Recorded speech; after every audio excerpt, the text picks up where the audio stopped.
Alhamdulillah, syukuranillah. Waalaikumsalam. Alhamdulillah, nahmaduhu wa nasta'inuhu wa nastaghfiruh wa na'udzu billahi min shururi anfusina wa min sayyiati a'malina. May yahdihillahu fala mudilla lahu wa may yudlil fala hadiya lahu. Asyhadu an la ilaha illallah wa asyhadu anna Muhammadan 'abduhu wa rasuluh la nabiyya ba'da. Alhamdulillah, alhamdulillah, puji syukur kita panjatkan kepada Allah Subhanahu wa taala yang telah memberikan kita nikmat kesehatan sehingga kita bisa berkumpul di acara BTS kita yang kedua, sesi yang kedua, dan juga karena Allah Subhanahu wa taala kita mendapatkan nikmatnya nikmat yaitu nikmat iman dan nikmat Islam, sehingga teman-teman dan kita semua berkumpul atas nama Allah di sini untuk belajar mengkaji sedikit demi sedikit tentang ilmu Allah, tentang kalam Allah, kalau bukan Al-Quranul Karim. Alhamdulillah. Kemudian selanjutnya salawat beserta salam tak lupa kita panjatkan kepada junjungan Nabi Muhammad Sallallahu Alaihi Wasallam dengan mengucapkan Allahumma sholli ala Muhammad wa ala ali Muhammad. Beliaulah tauladan kita yang menjadikan yang menjadi petunjuk kehidupan kita, mengamalkan amalan-amalan yang mana yang baik dan yang mana yang buruk sehingga kita dapat berada di jalan yang benar insya Allah. Ya Rabbal Alamin. Selanjutnya saya Nurina Nafrianti di sini akan memandu acara kita. Dan pertama-tama mari kita buka acara kita dengan pembacaan basmalah bersama-sama. Bismillahirrahmanirrahim. Alhamdulillah.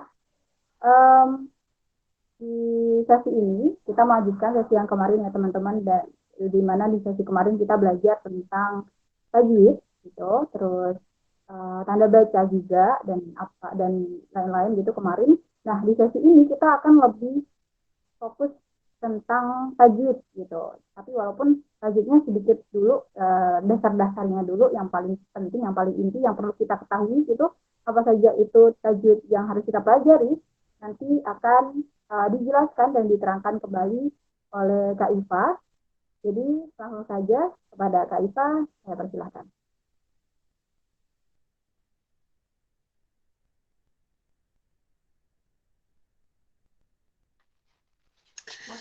Suaraku kedengeran nggak? Alhamdulillah kedengaran. Iya, baik. Bismillah ya, Assalamualaikum warahmatullahi wabarakatuh. Terima kasih kepada teman-teman semuanya yang udah berpartisipasi lagi di acara tablik ini. Dan semoga teman-teman masih semangat ya buat ikutin ya ini terakhir kok. Ya kan, Kak Intan, Kak Dewi. Alhamdulillah ini terakhir dan semoga ya nanti kedepannya bisa lancar ya teman-teman. Oke, mohon maaf. Kalau dari aku mohon maaf kalau misalnya nanti kalau menjelaskannya mungkin agak terbata-bata karena jujur untuk tajwid ini uh, agak susah ya. Maksudnya harus butuh apa ya? Omongannya harus benar-benar ditata jadi biar teman-teman juga bisa memahami apa yang akan disampaikan nanti. Jadi langsung aja minta tolong sama Mbak Dewi buat share PPT-nya ya.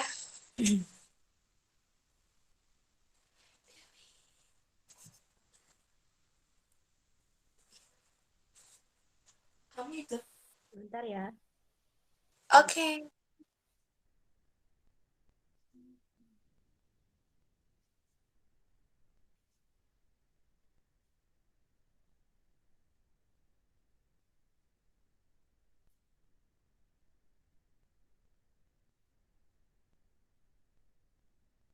Enggak.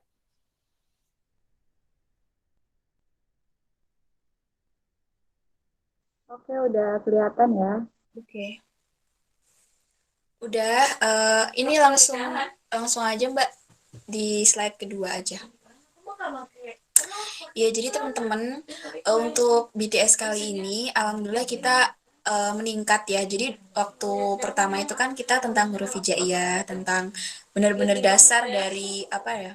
Benar-benar dasar dari pelajaran Al-Quran. Ketika kita ingin mempelajari Al-Quran tuh yang kita pelajari adalah huruf-hurufnya, terus sedikit tanda baca tanda bacanya, dan alhamdulillah sekarang udah masuk nih ke tajwid ke tahsin tajwid. Balik lagi ya, ngingetin kembali bahwa tahsin itu pokoknya segala hal tentang mempelajari Al-Quran, entah itu memperindah nada, entah itu memperdalam pengetahuan, entah itu memperluas pengetahuan tentang agama Islam, entah itu belajar tentang apa sih yang ada dalam kandungan Al-Quran. Nah, tajwid ini adalah salah satu bentuk dari bagian dari tahsin. Nah, teman-teman pasti udah nggak asing dong sama tajwid itu apa sih gitu. Pasti walaupun cuman sekelebat ataupun ada yang teman-teman benar-benar nggak pernah belajar, tapi pasti pernah mendengar tentang tajwid, istilah tajwid. Dan sebenarnya aku juga yakin sih kalau teman-teman udah tahu lah dalamnya tajwid itu seperti apa. Nah, tapi untuk pembahasan kali ini sama kayak yang dulu, balik lagi bahwa kita itu dari kami akan menyampaikan hal yang dasar dan sekiranya kami mampu untuk menjelaskan kepada teman-teman. Jadi untuk kedepannya nanti, semisal ada tambahan atau masukan atau mungkin dari apa yang kami sampaikan itu teman-teman merasa oh ada tambahan nih, boleh tuh nanti disampaikan di kesempatan yang akan kami berikan.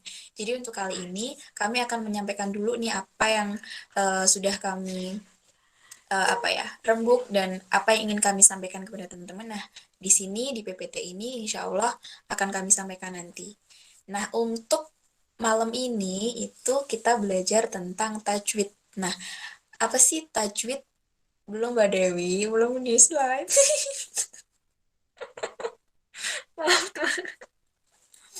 Jadi ini penjelasan umumnya sekali ya. Jadi tajwid itu adalah pengetahuan tentang kaidah serta cara-cara membaca Al-Quran dengan sebaik-baiknya. Jadi ilmu tajwid itu adalah eh, gimana caranya kita membaca huruf-huruf yang ada dalam Al-Quran, ayat-ayat yang ada di Al-Quran, kalimah-kalimah yang ada di Al-Quran itu ada tata caranya. Dan ada bukan metode, apa ya? Supaya kita membacanya itu dengan tidak sembarangan gitu. Jadi mungkin tidak hanya berpatok pada cara mengucapkan sesuai dengan huruf. Jadi walaupun hurufnya itu misalnya katakanlah alif atau ba, itu mungkin ketika kita sudah uh, menggunakan tajwid itu sudah berbeda lagi. Nah, ada lagi tuh penjelasan tentang tajwid itu kenapa sih harus belajar tajwid, karena ya itu tadi waktu kemarin saya juga pernah menyampaikan bahwa huruf saja kadang-kadang ketika salah pengucapan itu akan uh, memberikan arti yang berbeda, memberikan makna yang berbeda. Sama, jadi di tajwid itu juga akan memperdalam lagi bukan fasih, tapi uh, kebenaran kita dalam membaca Al-Quran. Jadi biar benar-benar kita mengupayakan semaksimal mungkin agar bacaan kita itu sesuai dengan yang sebenarnya. Jadi tidak kita mengurangi atau meminimalisir bacaan kita itu, jangan sampai membuat apa yang kita baca itu salah arti. Kan kalau salah arti itu kan jadi tidak sesuai ya dengan terjemahan yang ada di Al-Quran. Jadinya benar-benar harus ada ilmunya, harus ada tata caranya, harus ada apa ya, kaidahnya. Jadi membaca Al-Quran itu ada aturannya gitu. Nah, di sini lanjut Mbak Dewi. Nah, di sini apa yang akan kami sampaikan itu dasarnya dari membaca Al-Quran. Jadi dimanapun ya saya kira mau membaca kitab apapun itu pasti awalan pembahasan dari tajwid itu adalah 5 dasar ini. Jadi eh, mau mau ketika kita mau memperdalam tentang ilmu tajwid apapun itu yang pertama kali disampaikan itu adalah dasarnya ini. Jadi ada 5 ya teman-teman, ada idhar halki, ada idgham bigunah, ada idgham bilagunah, ada iklab dan ifa hakiki. Nah, sebenarnya 5 dasar ini udah sering dibahas di mana-mana, tapi kenapa kita mencoba membahas lagi, karena balik lagi kita ingin berusaha untuk mengupayakan membantu teman-teman juga, membantu kita juga untuk balik lagi ke dasarnya untuk memperkokoh lagi dasar tajwid kita dalam membaca Al-Quran. Nah, langsung aja ya teman-teman. Jadi yang pertama itu adalah izhar halki. Boleh di slide-nya Mbak Dewi. Nah, apa sih idhar halki? Jadi teman-teman sambil bisa membaca ya. Jadi aku juga menyampaikannya sesuai di PPT.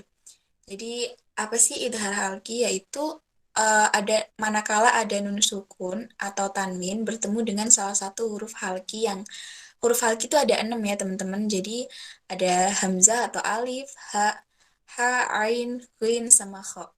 Jadi sebelumnya teman-teman itu ya udah tahu ya apa itu nun sukun, bagaimana bentuknya, bagaimana hurufnya nun sukun atau tanwin itu seperti apa, pasti udah tahu semuanya. Nah, di dalam tajwid 5 dasar ini juga itu kalau mau nanya, kok bisa sih Mbak dibagi-bagi gitu? Ya nggak tahu juga, nggak bisa jawab juga kenapa kok dibagi-bagi, kenapa kok ida hierarki cuma 6, kenapa kok nggak semuanya, kenapa harus seperti ini, kenapa harus seperti itu, ya itu pasti udah ada, apa ya, udah ada dasarnya, udah ada ilmunya. Jadi kalau dari kami tidak sanggup untuk menjelaskan itu semua karena bukan ranahnya kami. Jadinya kami hanya menyampaikan ilmu yang sekarang ini kita pakai hasil dari pembaruan, hasil dari temuan ilmuwan-ilmuwan Islam dulu. Nah, jadi untuk hierarki ini sorry, ada enam. Jadi ada hamzah atau alif, ada ada ain, ghin, sama kha. Nah, masuk nih ke apa sih idhar halki itu? Gimana cara bacanya? Maksudnya apa idhar halki itu? Nah, idhar halki itu ini eh, cara gampangnya, pokoknya dasar dari 1 dari 5. Jadi idhar halki ini adalah menurut saya itu adalah hukum bacaan yang paling mudah sekali. Pokoknya nggak usah ribet-ribet, yang penting jelas. Pokoknya harus dibaca dengan jelas. Ketika ketemu sama nun sukun dengan salah satu hurufnya itu dibaca jelas aja. Huruf yang ketemu setelah nun atau tanwin itu pokoknya dibaca sesuai dengan pelafalan huruf tersebut. Nah, jadi contoh nih, ada mana itu kan ada nun sukun ketemu dengan alif. Sebagaimana alif, alif kan dibacanya a. Ya udah dibaca aja a. Nunnya itu dibaca jelas juga. Jadi eh, apa ya, kita menjatuhkan nunnya itu jelas juga, dan membaca hurufnya setelah nun atau tanwin itu juga jelas. Jadi mudah sekali diingat-ingat insya Allah kalau misalnya idhar gitu, gimana sih cara bacanya, pokoknya idhar mah jelas aja. Yang penting ya, tapi jelasnya ya sesuai huruf-hurufnya ya. Jadi jangan idhar jelas tapi huruf-hurufnya apa aja nggak tahu. Nah itu nanti juga salah lagi itu. Jadi diafalin juga hurufnya apa aja yang termasuk idhar dan cara bacanya supaya memudahkan. Pokoknya idhar kalau diingat-ingat bacanya jelas, entah nun sukunnya, entah tanwinnya, entah huruf yang ketemu, huruf yang sesudah nun sukun atau tanwin itu bacanya jelas sesuai dengan pelafalan huruf tersebut. Nah, misalnya ada lagi ha, min, hu. Jadi min, nunnya juga jelas, haknya juga jelas sesuai dengan pelafalan hak itu seperti apa. Ada lagi tuh uh, ghafurun halim. Jadi ghafurun, runnya itu jelas, halimnya, haknya juga jelas. Jadi uh, tidak ada, apa ya, tidak ada aturan-aturan khusus. Yang penting hurufnya dibaca dengan jelas sesuai dengan kalau huruf yang ketemu setelah nun atau tanwin itu ya sesuai dengan pelafalan di huruf hijaiyah. Tanwin atau nunnya pun tidak ada ketentuan-ketentuan khususnya juga. Jadi sesuai aja. Pokoknya kalau tanwin ya bacanya tanwin. Kalau hurufnya ketemu apa ya bacanya sesuai dengan huruf apa. Nah, tadi maaf saya lupa bahwa tanwin, kalau teman-teman mengingatkan kembali, kalau tanwin itu ya huruf dasar, harokat dasar dari tanwin itu dijatuhi nun sukun cara bacanya. Jadi misal fatatain. Fatatain itu kan tunggalnya adalah fathah. A gitu. Bacanya A. Nah, eh, ketika menjadi tanwin itu menjatuhkan fathah dengan nun sukun. Jadi bacanya an. Nah, gitu. Kalau misalnya kasroh ya sama. Tunggalnya adalah kasrotain, maaf, kasrotain itu tunggalnya adalah kasroh. Nah, ketika membaca tanwin itu kasrohnya dijatuhi nun sukun, jadi jatuhnya membacanya in. Sama dengan dumah tanwin juga sama, huruf tunggal, harokat tunggalnya itu adalah dumah. Jadi ketika ingin membaca dumah tain itu dijatuhkan dengan nun sukun, jadi bacanya un. Nah, ada lagi nih, dulu juga aku tuh sempat berpikir bahwa kok bisa sih bacanya ini kok padahal nggak ada huruf A-nya, tapi cara cara apa ya? cara menyontohkan atau cara melafalkannya itu kenapa kok kenapa kok in gitu, kenapa nggak pakai the atau apa, itu juga nggak tahu juga kenapa. Itu intermezzo aja ya teman-teman. Jadi sempat berpikir kok bacanya gitu, kenapa nggak pakai huruf lain, kan kalau misalnya gitu kan eh kalau apa ya, dipikir tuh ini kan pakainya huruf alif, kok nggak pakai huruf yang lain. Nah itu juga nggak tahu teman-teman. Jadi kalau teman-teman ada yang tahu mungkin bisa nanti disampaikan kok bisa bacanya gitu gitu, kenapa kok pakai alif gitu. Terus ada lagi terakhir contohnya adalah sami'un alim. Jadinya domah tanwin ada ketemu dengan ain. Ya domah tanwinnya dibaca aja domah tanwin, dan ainnya juga dibaca aja dengan sesuai pelafalan di huruf hijaiyah yaitu ain gitu. Jadi mungkin ini baru beberapa yang ada yang dicontohkan di sini, tapi teman-teman insya Allah nanti ketika mempraktikkan di Al-Quran, kalau sudah minimal ingat saja dasar hurufnya, itu insya Allah mudah cara apa ya, cara membacanya nanti. Jadi kalau menurut aku pribadi dan sesuai dengan pengalaman itu, ketika tajwid itu yang penting untuk dihafalkan itu huruf-hurufnya. Jadi benar-benar apa ya, ya pokoknya diusahakan, diupayakan hurufnya harus benar-benar hafal. Ini kalau idhar itu hurufnya apa, kalau ini tuh hurufnya apa. Jadi nanti untuk memasukkan makna, memasukkan penjelasan di hukum-hukum ini tuh insya Allah lebih mudah gitu. Jadi misal idhar udah hafal nih apa namanya, huruf-hurufnya apa aja. Nanti kita tinggal cara membacanya harus jelas. Udah gitu aja. Terus nanti yang lainnya cara membacanya yang ini harus ini. Jadi nanti akan menyesuaikan gitu. Jadi yang penting tuh hurufnya dulu. Kalau saran aku juga yang penting hurufnya dulu dihafalkan dan dikategorikan dulu. Nah, gitu teman-teman ya. Jadi ini untuk idhar ya gambarannya ya umumnya dasar penjelasannya ya seperti ini. Nanti teman-teman menyesuaikan sendiri kalau di Al-Qur'an ketemu dengan salah satu huruf di idhar ya membacanya itu jelas gitu. Nah, maaf ya teman-teman. Nah, pokoknya gitu. Idhar itu jelas pokoknya. Ingat-ingat aja idhar jelas. Nah, nanti hurufnya, pokoknya hurufnya 6 itu tadi. Nggak ada embel-embel apa-apa, nggak ada ketentuan khusus apa-apa lagi. Insya Allah mudah. Udah ya teman-teman, jadi lanjut ke selanjutnya yaitu Mbak Dewi. Hmm, ya. Idgham fi gunnah.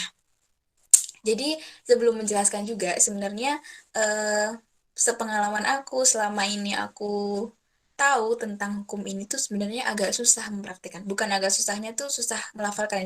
Jadi kadang-kadang tuh harus benar-benar mencermati dulu, abis ini ketemu idgham bigunah nih. Aduh, mempersiapkan cara membacanya. Jadi sampai saat ini pun saya sendiri itu kalau mau membaca tentang idgham bigunah itu apa ya? Agak hati-hati karena kadang-kadang tuh kalau misalnya tidak fokus, konsentrasinya agak kurang gitu ketika membaca Al-Quran, kadang-kadang suka suka jadi apa ya, jadi bingung cara bacanya gimana. Jadi sebelum ketemu dengan hurufnya apa ya yang termasuk itu bingungnya tuh, kadang-kadang saya suka berhenti dulu. Jadi oh ini yang mendengung gitu. Kalau itu pengalaman pribadi aja. Jadi kalau teman-teman misalnya udah biasa ya nggak apa-apa, alhamdulillah. Jadi sebenarnya punya kekurangan juga di idgham bingungah ini, agak apa ya, harus ada ancang-ancang dulu kalau mau ketemu dengan idgham bingungah gitu. Tapi untuk penjelasan seperti apa insya Allah paham. Cuman ya gitu kadang-kadang prakteknya yang harus benar-benar diperhatikan lagi dan butuh konsentrasi lagi. Nah, apa sih idgham bingungah? Sama ya hukum dasarnya, pokoknya di sini hukum dasarnya tuh masih umum, nun sukun atau tanwin. Nah, kalau idgham bingungah ini ketemunya dengan 4 huruf saja. Apa sih 4 huruf itu? Yaitu yang ada di PPT ya. Ada ya, maaf itu ya-nya kurang titik ya teman-teman.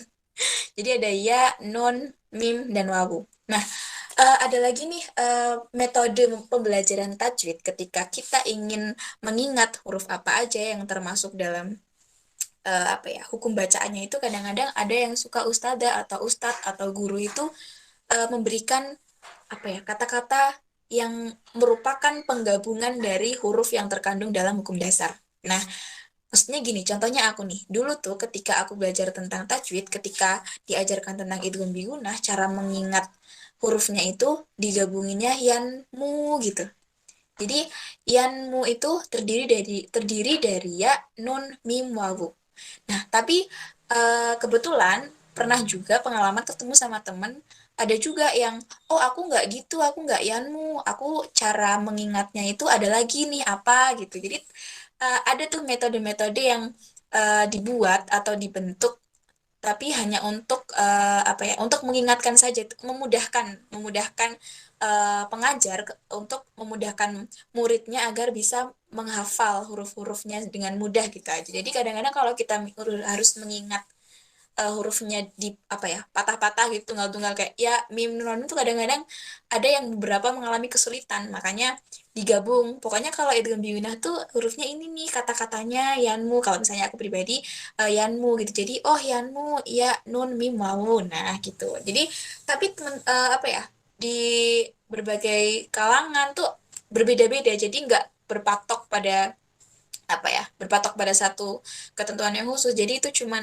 agar memudahkan saja ketika ingin mengingat huruf-huruf di hukum-hukum tajwid ini. Nah, langsung masuk ke itu ya, cara membacanya. Nah, itu bingung. Nah, tuh gimana sih cara membacanya? Nah, teman-teman, yang aku apa ya, yang aku tebelin itu kenapa kok dikasih spasi biar memudahkan aja. Jadi bi itu kalau bahasa Arabnya dengan gunnah itu dengung.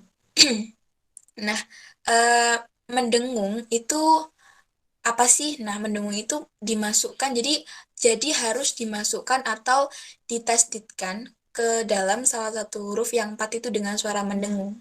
Jadi sebenarnya istilah mendengung sendiri tuh aku juga kurang paham ya. Mestinya apa kata-katanya gitu kurang paham. Tapi kalau dipraktekkan itu insya Allah tahu gitu. Jadi eh idgham idgham oh ya, maaf kurang. Tadi idgham itu memasukkan atau mentasdidkan ya. Jadi ketika idgham bigunnah itu mentasdidkan ke salah satu huruf itu dengan mendengung.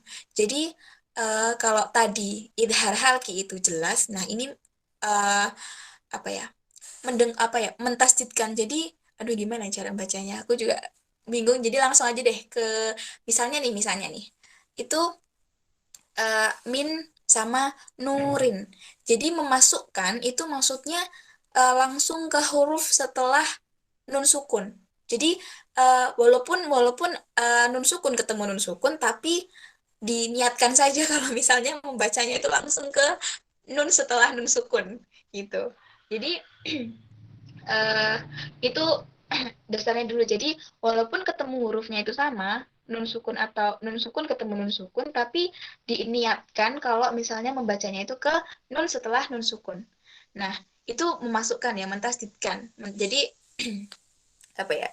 Kalau apa ya, double lah, pokoknya tasdid itu di double, tapi kita memasukkan niatnya itu ke huruf setelah nun sukun atau tanwin. Jadi misal, tapi ada mendengungnya. Nah, dengungnya ini gimana? Dengungnya tuh ada kayak jedanya tuh gitu. Pokoknya suaranya gitu. Kalau kalau biasanya tuh suaranya ada ngengnya gitu. Tapi kalau dipraktikkan tuh misal gini. Min nurin, min sama nurin.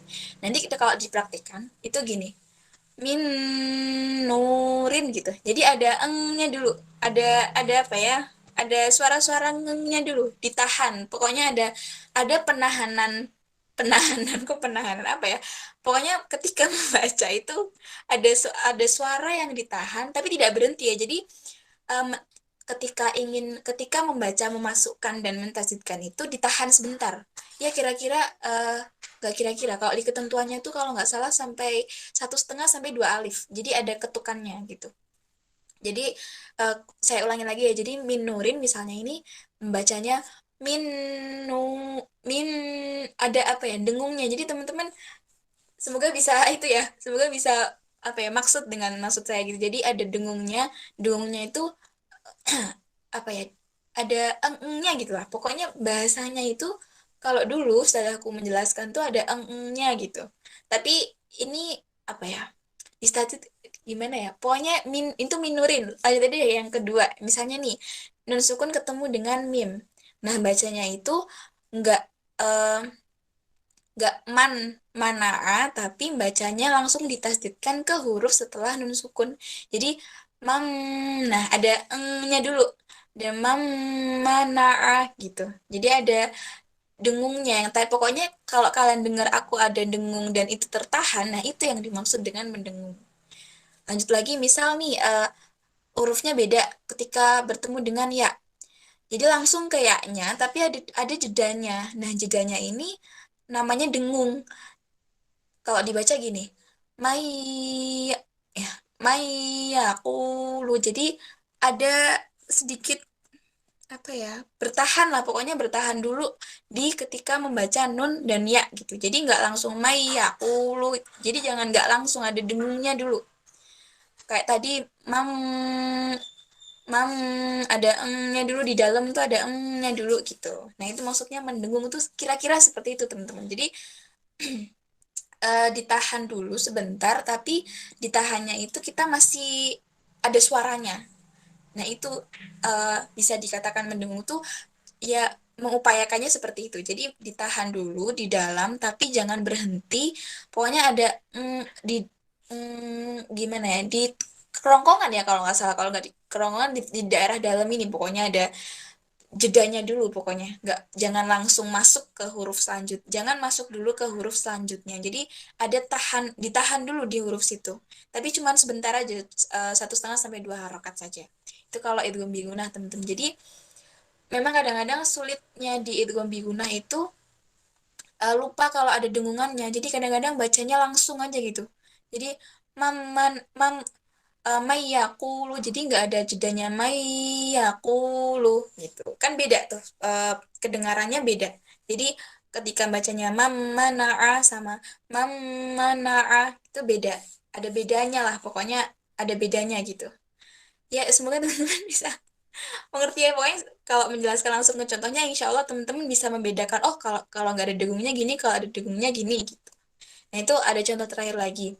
Min waliin wala nasirin. Jadi, min waliin wala nasir. Jadinya ada dengungnya dulu. Dengungnya dulu. Jadi kalau nggak ada dengungnya, kira-kira bacanya gini.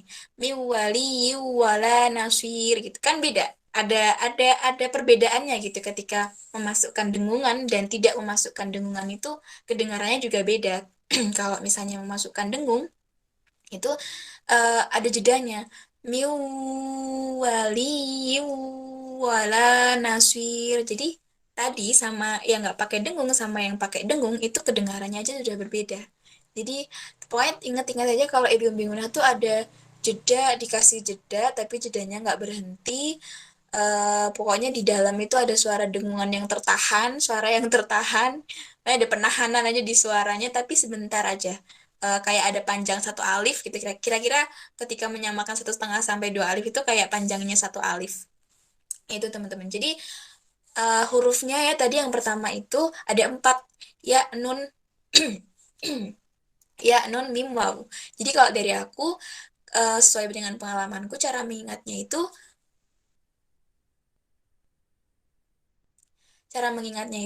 dengan disambung hurufnya jadi yan, yan, mu gitu. Tapi kalau teman-teman misalnya kok ingat lagi, oh kalau aku dulu nggak kata-kata itu, boleh. Jadi hanya untuk memudahkan saja, teman-teman. Untuk huruf, mengingat huruf dari hukum bacaan tuh hanya untuk memudahkan saja kalau digabung dengan kata-kata.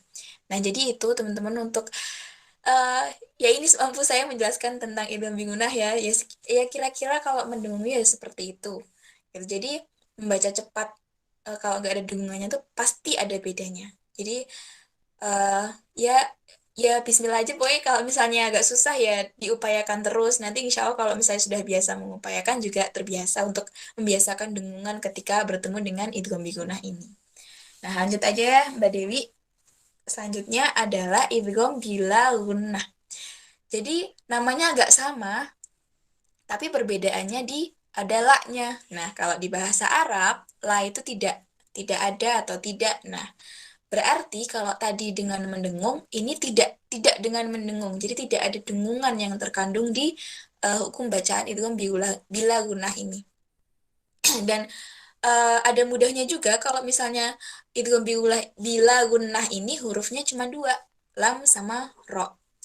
Ya tadi emang awalnya dikit-dikit gitu, tapi kan banyak. Cuman ya insya Allah kalau misalnya inget aja, pokoknya diinget-inget terus, diusahakan terus. Pokoknya kalau idgham biula gunah tuh ya hurufnya lam, ro. Kalau idhar halki tuh ya apa. Kalau misalnya idgham biula tuh ya apa. Insya Allah kalau diinget-inget terus nanti bakal terbiasa ya. Jadi walaupun dua, tapi ini baru satu bacaan, belum yang lain. Tapi kalau diinget-inget, insya Allah juga mudah. Jadi ini juga mudah sebenarnya teman-teman, agak sedikit di bawahnya lagi sama idhar halki. Jadi mudahnya di bawah idhar halki. Jadi idgham bila gunnah ini menurut saya juga sedikit mudah, ya mudah gitu ya. Mudah semua sebenarnya, mudah semua. Cuman apa ya? Ada ketentuan, ada sedikit ketentuannya aja gitu di idgham bila gunnah. Jadi tidak hanya satu ketentuan kayak tadi idhar halki itu jelas, ini ada beberapa ketentuan. Nah, sebelumnya penjelasannya itu adalah sama ketika nun sukun atau tanwin bertemu dengan salah satu huruf. Nah,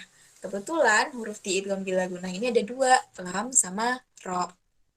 Nah, cara bacaannya kalau tadi sama, idgham itu artinya sama, memasukkan atau mentasdidkan. Jadi dimasukkan ke huruf setelahnya. Jadi ketika nun sukun atau tanwin bertemu dengan huruf yang uh, merupakan bagian dari pembacaan sesuai dengan apa ya ketentuannya, ya pokoknya dimasukkan ke huruf setelahnya. Idgham sama idgham biuna sama idgham bilaguna sama, masih sama-sama dimasukkan, masih sama-sama ditasdidkan.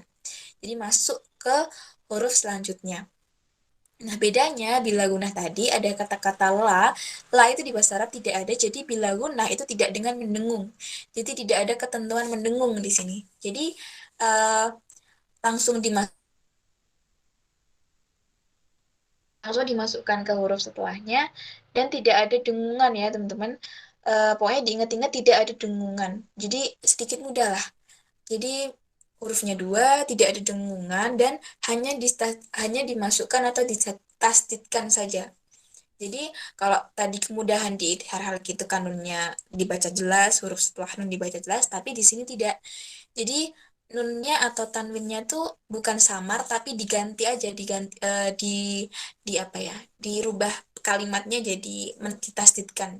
Jadi dibaca tapi tidak terlihat. Gimana ya? Pokoknya ya langsung masuk ke huruf setelahnya aja gitu. Jadi misal tuh ada man sama lam. Nah, dibacanya malam. Jadi tidak ada dengung-dengungan kayak malam gitu, nggak ada jedanya, nggak ada penahanan di huruf itu. Jadi tidak ada penahanan dalam ketika membaca hurufnya. Kan kalau tadi ada penahanan, nah ini di sini nggak ada penahanan. Dia langsung aja, tapi bukan berarti membaca cepat gitu ya. Jadi pelan-pelan, tapi sesuai dengan kaidahnya. Jadi man lam dibacanya malam gitu. Jadi tidak ada dengungan.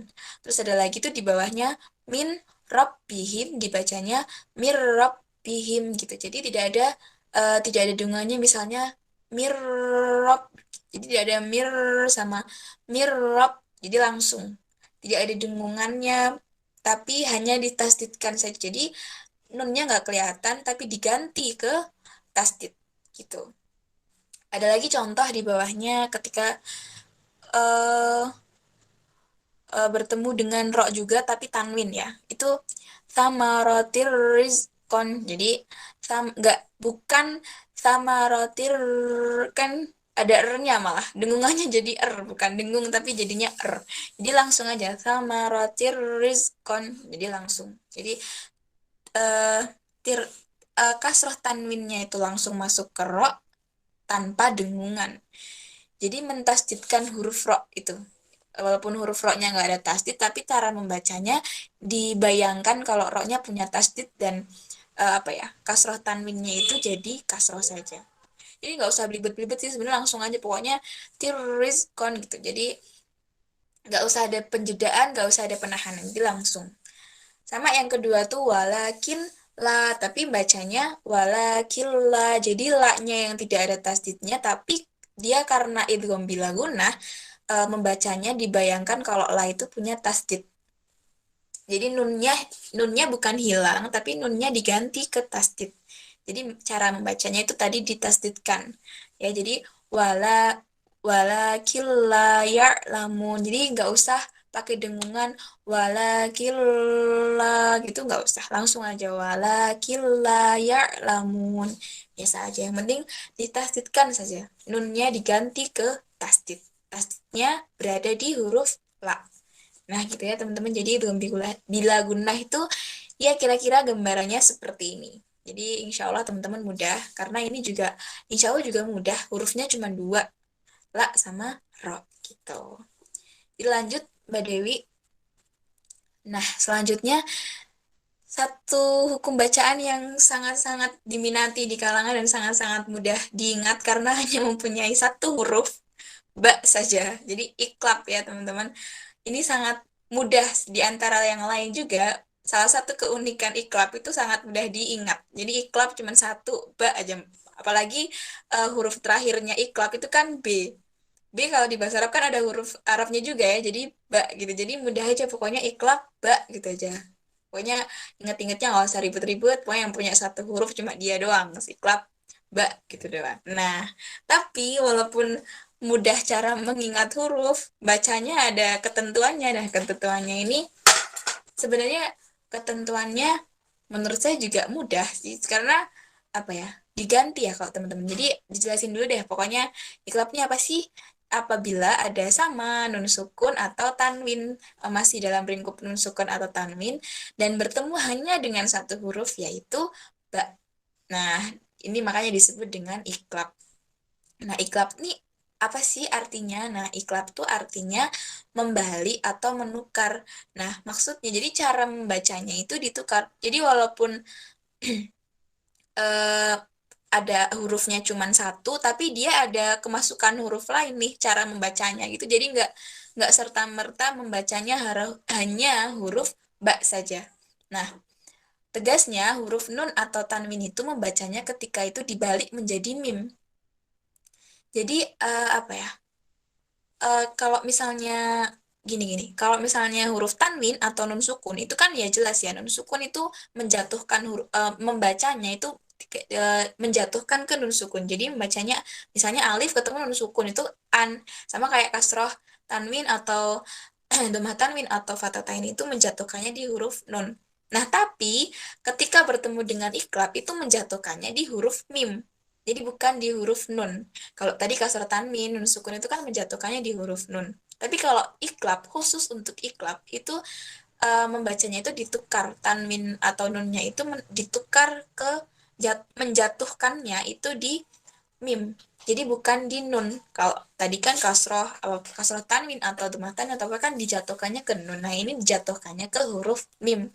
Jadi ada perlakuan khusus nih yang diiklab. Jadi ba, tapi cara membacanya tidak dijatuhkan ke nun, tapi dijatuhkan ke mim. Nah, menarik lagi kalau misalnya teman-teman di Al-Quran sering membaca, dan pasti itu kalau misalnya ada hukum bacaan ini, ada huruf mimnya di atas ba-nya. Jadi, ada kemudahan lagi yang diberikan ketika membaca Al-Quran dan ketemu dengan hukum bacaan iklab, itu kayaknya semuanya deh, kayaknya semuanya Al-Quran pasti ada huruf mimnya di atas huruf ba itu ada mimnya biasanya kalau misalnya itu termasuk dalam hukum bacaan iklab. Jadi cuma satu dan sudah diistimewakan di Al-Quran dikasih huruf mim di atas ba. Jadi teman-teman insya Allah mudah lah, sangat peluangnya besar banget kalau misalnya itu benar gitu cara membacanya. Jadi sudah dimudahkan di Al-Quran dikasih huruf mim di atas ba. Nah, gimana cara membacanya? Nah, langsung aja ya ke contohnya. Misalnya nih ada sami'un basirun. Nah, itu tanwin, tapi balik lagi cara membacanya atau huruf nunnya, menjatuhkan huruf nunnya itu diganti ke menjatuhkan ke mim. Jadi membacanya kira-kira sami'un basirun. Baknya tetap dibaca, tapi membaca tanwinnya itu menjatuhkannya huruf bukan ke nun tapi ke mim. Jadi sami'un basirun. Jadi nggak sami'un basir. Kalau sami'un basirun itu kan tanwinnya dijatuhkan ke nun. Tapi iklab itu menjatuhkannya ke mim. Jadi sami'un basirun. Nah, kira-kira seperti itu. Tidak ada dengungan sih saya kira. Jadi yang penting mengganti saja, menukar saja membaca tanwin atau nun sukun itu ke mim. Jadi hanya pokoknya penukaran cara membaca. Jadi di iklab ini satu huruf dan ketentuannya adalah penukaran cara membaca ke mim gitu. Jadi ada dua ketentuan dasar ya, dua ketentuan umum di iklab itu seperti apa. Nah, selanjutnya ada lagi tuh yang contohnya pakai nun sukun. Jadi walaupun jelas sekali itu nun sukun, tapi nun sukunnya tidak dibaca nun sukun. Jadi dibacanya sama saja dijatuhkan ke mim.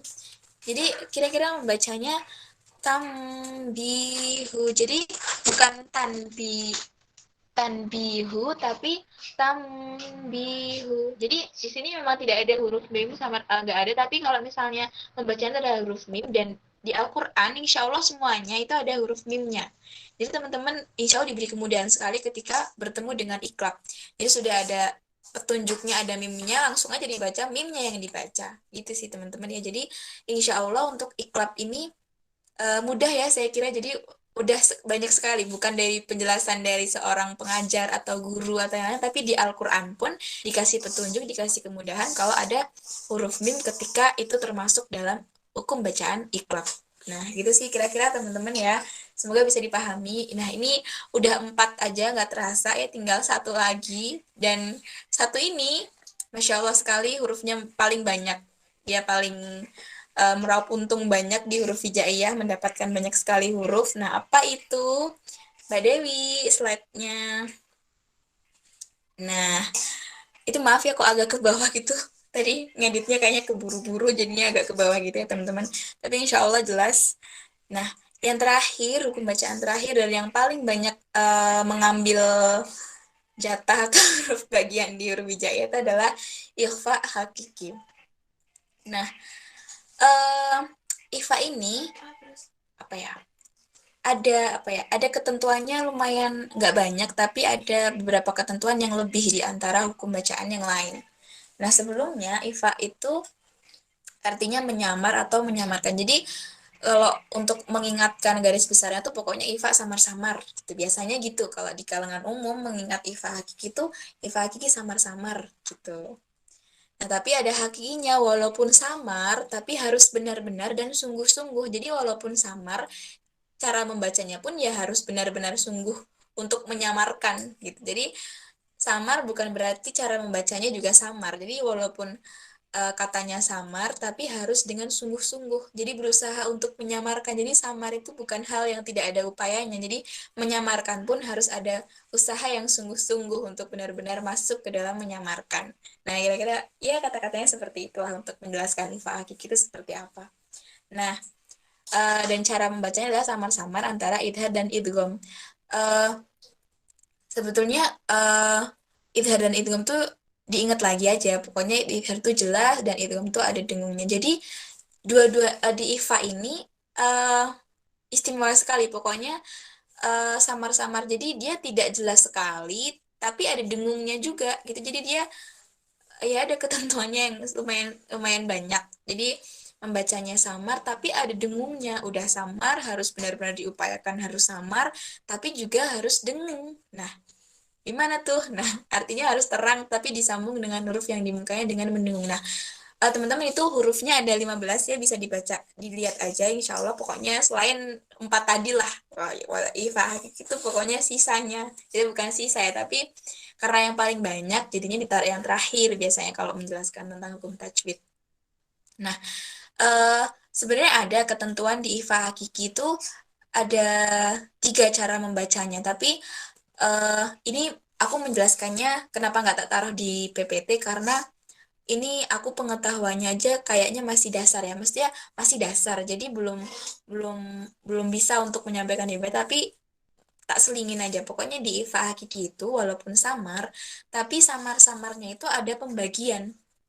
Jadi boleh minta tolong nih ke Mbak Intan yang mungkin nyatet, jadi bisa nanti ditambahin. Ifa hakiki itu cara membacanya itu ada 3. Jadi ada abad, aswat, ausat, sama akrob. Jadi ada 3. Jadi saya ulangin lagi ya, ada abad, ada ausat, sama ada akrob. Jadi abad, ausat, sama akrob. Ada 3. Nah, apa sih itu? Nah, eh, balik lagi ke bahasa Arab. Kalau akrab itu dasarnya koribun, jadi dekat gitu. Jadi maksudnya apa? Jadi ingat teman-teman ingat lagi ketika kemarin itu apa ya pembagian cara membaca huruf hijaiyah kan ada tuh yang di dalam kerongkongan itu huruf apa aja, yang di sekitaran mulut itu apa aja, yang di bibir luar atau luar maupun dalam bibir itu apa aja kan insya Allah teman-teman masih ingat ya. Nah, merujuknya penjelasan tentang pembagian cara membaca IFA itu ya kembali ke cara membaca pelafalan huruf tadi. Jadi samar-samarnya itu cara membaca samar-samarnya di IFA itu disesuaikan dengan hurufnya yang terkandung di IFA hakiki. Jadi eh apa ya? Di huruf IFA hakiki itu ada tuh yang di sekitaran lidah. Kalau nggak salah ta, to, sama da. Itu jadi ada tiga yang itu termasuk ke akrob. Kenapa akrob? Karena dia dekat dengan melafalkan samar dan hurufnya itu dekat dengan cara melafalkan samar. Jadi menyamarkannya itu eh, nunnya atau tanwinnya itu kan eh, dibaca tapi benar-benar samar sekali, tapi dekat dengan ketika apa ya? Dekat dengan huruf yang akan dibaca setelahnya. Jadi walaupun gini, aduh gimana ya? Sebenarnya sama. Kalau menurut saya juga eh, sama kan, maksudnya walaupun samar-samar semua, tapi kan itu bersiap-siap untuk jatuh ke huruf setelahnya. Cuman eh, ketika samar-samarnya merupakan huruf dekat, tak, da, sama to, itu samar-samarnya dekat ya. Jadi teman-teman samar-samarnya tuh nanti ada bedanya antara di huruf yang ketemunya di kerongkongan sama huruf yang ketemunya di lidah. Jadi pembagiannya mudahnya itu kalau akrob dekat itu ada tiga, ta, da, sama to. Nah yang jauh itu ko sama ka. Selain itu ausat. Jadi di tengah biasa aja gitu. Jadi ya ada dekat atau jauh di tengah. Pokoknya selain 5 huruf. Jadi kan ada 15 tuh. Nah 10, 3 sama 2. 3 itu akrob, ta, da, sama po. Nah, kalau untuk yang jauh itu ko sama ka. Ingat karena ko sama ka ketika ingat lagi ke cara membacanya ko sama ka itu benar-benar di dalam, benar-benar di kerongkongan atau di tenggorokan. Jadi bukan lagi di sekitar mulut tapi di kerongkongan atau di tenggorokan. Nah, itu maksudnya mungkin ini maksudnya kenapa dibagi akrob, ausat sama abaat. Nah, tapi kenapa aku tidak menjelaskan secara detail? Mohon maaf karena takut salah aja karena eh, sebenarnya membedakannya itu dari dulu itu membedakannya sangat tipis sekali. Makanya perbedaannya itu bukan tipis sekali ya, tapi ada perbedaan. Tapi kalau misalnya didengar itu sama aja gitu. Jadinya mungkin nanti insya Allah ke depannya kita belajar lagi aja sama-sama ya teman-teman untuk maksudnya apa mendalaminya. Jadi mungkin nanti juga kalau misalnya Mbak Intan, Mbak Dewi atau Mbak Zira tahu juga nanti insya Allah ditambahkan. Jadi ini dasarnya aja kalau misalnya IFA Agik itu samar-samarnya juga ada pembagiannya. Ada samar-samar yang akrob, ada samar-samar yang ausat, sama ada samar-samar yang abaat.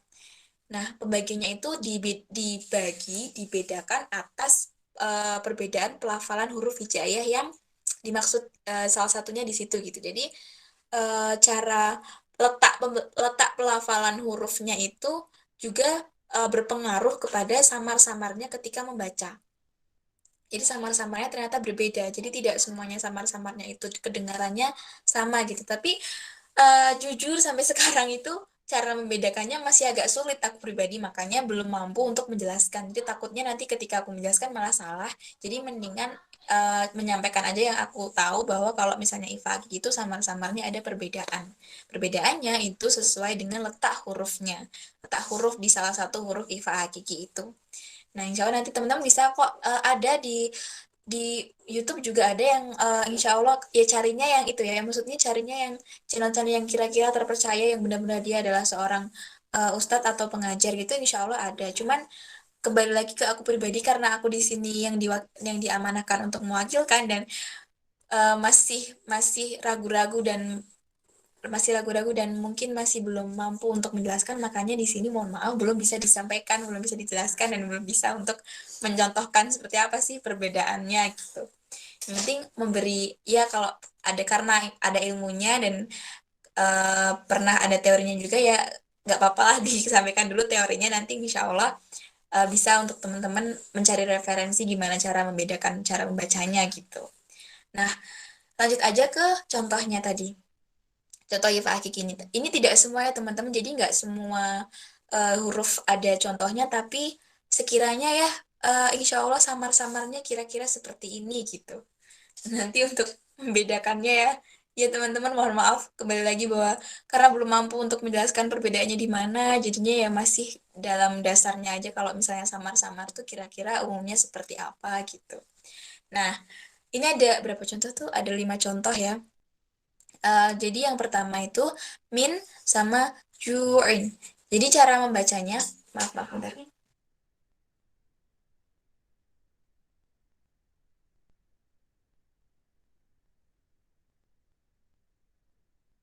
Nah, cara membacanya itu eh samar-samar itu kalau aku mempraktekkan selama ini, nunnya itu dibacanya sedikit sekali.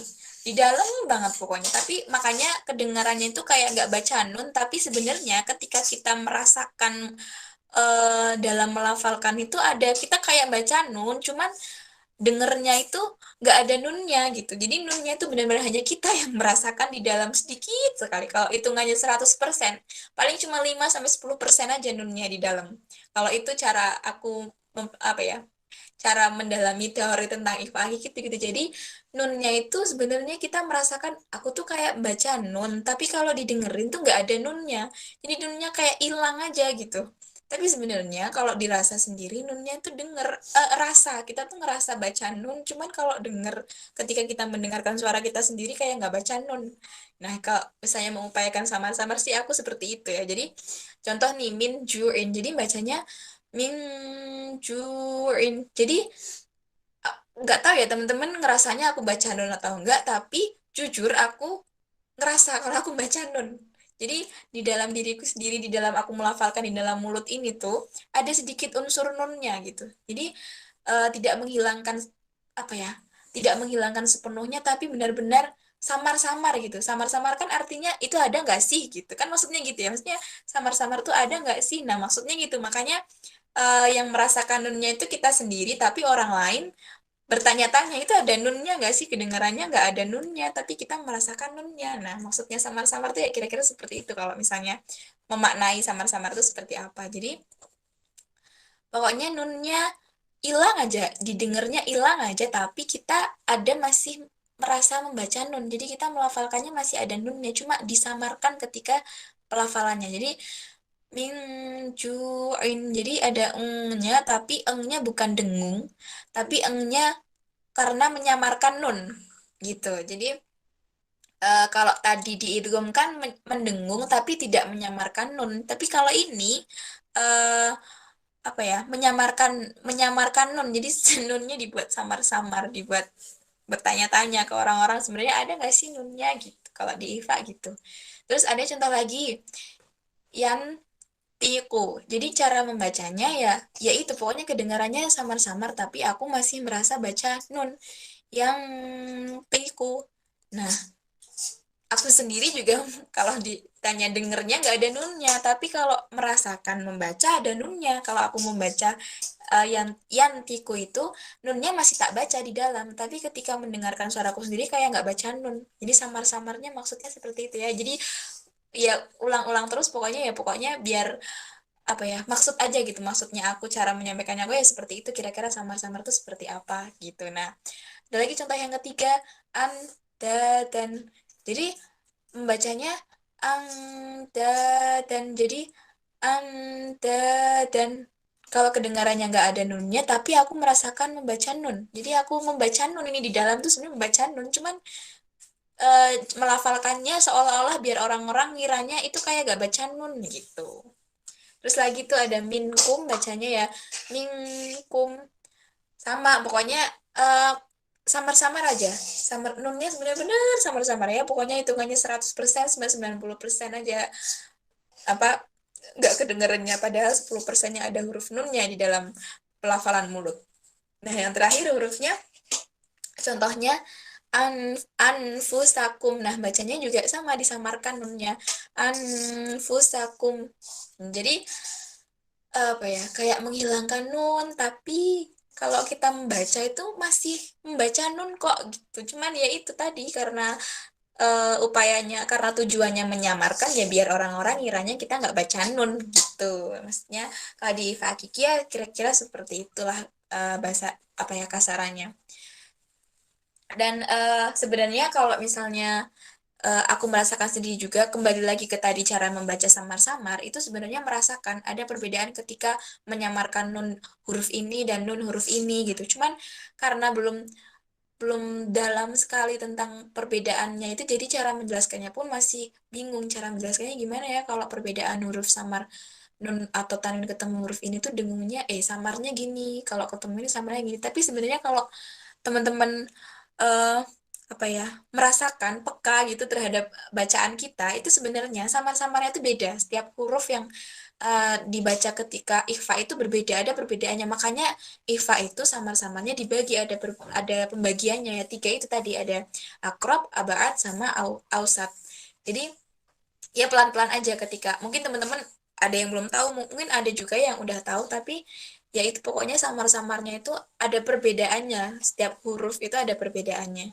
dia ada yang ya pokoknya beda aja lah ya nanti insya Allah seiring dengan berjalannya waktu seiring dengan penjelasan apa ya pempraktekan teman-teman ketika ketemu Eva itu kalau misalnya dipahami terus dipekain terus dipahami terus gitu ya insya Allah apa ya tahu dengan sendirinya gitu nah tapi gimana caranya ya ayo teman-teman pokoknya ya aku juga teman-teman semuanya pokoknya kalau ingin memperdalam Al-Quran memperkuat Al-Quran ya sering-sering baca Al-Quran gitu ya itu pengingat aja buat kita semua kalau misalnya kita mau eh, memperkaya pengetahuan kita tentang Al-Quran, ya salah satu caranya harus sering baca Al-Quran. Gimana caranya kita mau memperdalam tapi nggak baca Al-Quran kan sama aja bohong. Jadi kita tidak tahu prakteknya seperti apa. Maksudnya kita tidak tahu salahnya tuh di mana sih. Itu tidak ada perkembangan kalau misalnya kita aja nggak mau baca Al-Quran. Nah itu sih closing statement kira-kira untuk materi tajwid malam hari ini. Nah teman-teman makasih banyak. Maaf banget kalau suaranya agak apa ya, apa dering-dering ini karena eh banyak sekali dari tadi menjelaskan. Nah, sekarang kesempatan nih kepada teman-teman yang mau bertanya ataupun memberi masukan. Nah, boleh nanti akan diberi kesempatan ke pada Mbak Intan. Nah, aku kembalikan ya ke Mbak Intan. Terima kasih semuanya. Terima kasih Kak Iva. Alhamdulillah. Nah, itu tadi 5 tajwid yang dasar yang perlu kita ketahui udah dijelasin sama Mbak Iva. Nah, apa sih apa tadi ngerangkum sedikit ya. Kalau yang pertama ada izhar halki itu kayak dibaca jelas, pokoknya tanpa apapun, tanpa benar-benar dengung dan lain sebagainya dibaca jelas. Kemudian irwamiyuna itu Mbak Iva tadi bilangnya jatuh ya hurufnya itu jatuh ke huruf selanjutnya gitu. Tapi kalau saya dulu belajarnya tuh kayak melebur gitu, melebur ke huruf selanjutnya sama aja sebenarnya. Dan dibaca dengung, idgham biwunah. Kemudian idgham bilawunah itu melebur tapi dibaca jelas yang alif lam ro gitu ya. Kemudian iklab ini yang gampang banget kata Mbak Iva karena di Al-Quran biasanya udah ada huruf bantuan mim di atas Mbak gitu ya. Kemudian yang terakhir ifa hakiki dibaca samar-samar dan itu ada pembagiannya yang dekat, yang jauh, yang tadi ada abad, kemudian ausat, kemudian akrob ya itu tadi. Jadi teman-teman nanti bisa di-review kembali dan um, mungkin sebenarnya kemarin di sesi sebelumnya aku bilang kalau apa kita bakal praktek ya, tapi sepertinya bakal susah, bakal butuh waktu yang lama kalau misalnya kita praktek gitu. Dan insya Allah Mbak Iva masih di tempat kah? Mbak Iva? Maaf. Ini tadi lagi cari posisi jadinya. Ya. Tadi posisinya gue jatuh nih. Kan kita Kenapa? kemarin kita katanya mau praktek tapi kan nggak jadi gitu ya kita terbatas waktu. Gimana apa selanjutnya gitu? selanjutnya bakal ada lagi kah atau boleh konsultasi japri pribadi atau gimana? Oh ya, jadi eh iya benar kata Mbak Intan, kalau misalnya sebenarnya kita tuh mau praktek nih, jadi praktek teman-teman. Sebenarnya kita semua kok, pasti praktek membaca langsung di Al-Quran, cuman karena keterbatasan waktu, jadinya ada usulan juga sebenarnya dari Mas Rama, kalau misalnya kita nanti bukan buka kelas, tapi ada konsultasi tahsin gitu. Jadi mungkin teman-teman kalau misalnya untuk sekarang gimana ya? Kalau misalnya dari kami pribadi, aku, Mbak Intan, Mbak Dewi, atau Mbak Zira itu eh masih apa ya? Terbuka. Apa sih? Kita terbuka nggak sih? Kita nggak Allah apa-apa terus. sebenarnya kalau misalnya. Jadi bahasanya mungkin bukan konsultasi ya teman-teman. Jadi kita mau coba aja gitu, mau coba ke Mbak Intan, kalau misalnya aku mau baca ini nih, nanti mau apa ya, disimak sama Mbak Intan, kira-kira aku salahnya di mana ya, atau aku perlu pembenaran di mana ya, boleh ya kan Mbak Intan, sanggup kan? Bisa dong ya, insya Allah ya Mbak Intan ya. Jujur aku Jadi masih punya utang sama 2020 angkatan. Soalnya belum ada waktu ya, nanti ya, disempat-sempatin insya Allah. ya insya Allah nanti, tapi kalau misalnya dari kami pribadi, dari Tablik, insya Allah kami mengusahakan bahwa ya untuk apa ya, ya biar walaupun kita di acara ini tidak ada praktek, tapi kalau misalnya mungkin nanti di lain waktu teman-teman ada yang mau, bukan konsultasi ya, tapi mau belajar bareng aja, mau coba aja gitu ke Mbak Intan, Mbak Iva, atau ke Mbak Zira, Mbak Dewi, insya Allah kami terbuka. Dan terbukanya kami ya itu tadi ya, kita harus menyesuaikan situasi dan kondisi juga dari kami masing-masing. Jadi terbuka, insya Allah kami terbuka, cuman ya itu tadi bahwa kita harus menyesuaikan aja gitu. Mungkin nanti sulitnya ataupun agak susahnya di kita menyesuaikan aja, tapi untuk terbuka atau tidaknya kami tentang mau belajar bareng, insya Allah kami terbuka. Jadi baik aku maupun Mbak Intan maupun Mbak Dewi maupun Mbak Zira, insya Allah kami siap untuk kalau misalnya mau diajak bareng belajar gitu. Jadi itu sih kalau misalnya untuk merealisasikan konsep kita yang nggak jadi malam ini gitu. Ya, ya apa alhamdulillah. Alhamdulillah ini udah ya, mau ada kesimpulan kah dari Mbak Iva? Kesimpulannya nggak ada lah, karena nggak disampaikan sama Mbak Udah. Intan. Jadi udah mungkin ya pokoknya ya paling pengingat aja kalau misalnya kita di sini kan sama-sama belajar. Jadi aku tadi juga bilang kalau aku juga masih sampai sekarang punya kekurangan kalau mau baca Idgham Bihunah, masih agak sulit, harus ada ancang-ancang dulu. Jadi ya dibuat ini semua tuh pengingat aja buat kita untuk membaca Quran. Dari sih gitu aja. Alhamdulillah. Jadi itu pengingat kita ya, dan apa ya, kita rajin-rajin, tadi kata Mbak Iva, kita harus rajin-rajin baca Al-Quran biar kita bisa praktek, bisa bisa tahu salah kita di mana, benar kita di mana. Itu tadi ya Mbak Iva ya. Alhamdulillah acara kita udah di penghujung. Insya Allah semoga bermanfaat buat teman-teman yang lagi belajar, ya, lagi pengen memperbaiki bacaan atau merefresh ilmu-ilmu yang dulu udah pernah belajar gitu ya, sekarang pengen belajar lagi yang cara yang benar gimana. Teman-teman, sekarang tuh belajar nggak cuman dengan guru ya, sekarang teknologi udah canggih banget, guru-guru yang mumpuni gitu ya, yang udah handal di bidangnya itu banyak banget bertebaran di sosial media, di YouTube dan sebagainya. Teman-teman bisa cari yang memang sekiranya dapat dipercaya gitu. Alhamdulillah teknologi sangat membantu kita untuk lebih cerdas gitu ya. Alhamdulillah dapat terbantu dengan teknologi, dengan apa, cara membaca Al-Quran yang benar gimana. Alhamdulillah itu yang bisa kami sampaikan, kami persembahkan buat teman-teman yang lagi belajar, yang pengen merefresh juga. Sekian dari kita. Apabila ada kesalahan, saya mohon maaf dan terima kasih kepada teman-teman yang udah menyempatkan waktunya untuk hadir di UTS kali ini. Insya Allah semoga bermanfaat. Dari saya cukup sekian. Assalamualaikum warahmatullahi wabarakatuh. Waalaikumsalam warahmatullahi wabarakatuh. Assalamualaikum warahmatullahi wabarakatuh. Ini mau dokumentasi dulu nggak nih? Foto-foto dulu. Boleh, boleh, boleh. Yang lain on cam dulu ya. Ambilin dulu ya. On cam semua dulu.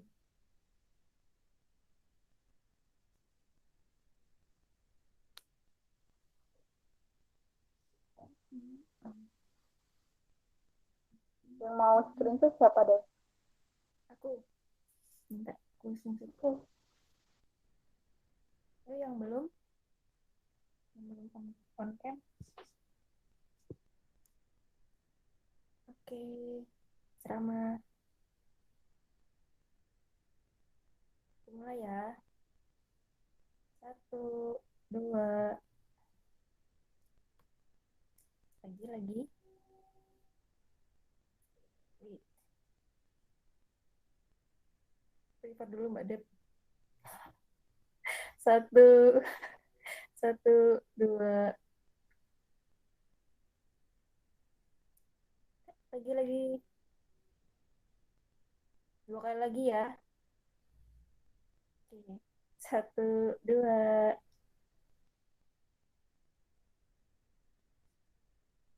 Oke, 1 lagi. 1, 2. Oke. Terima kasih semuanya. Alhamdulillah. Terima kasih semuanya udah hadir. Boleh langsung live aja. Monggo.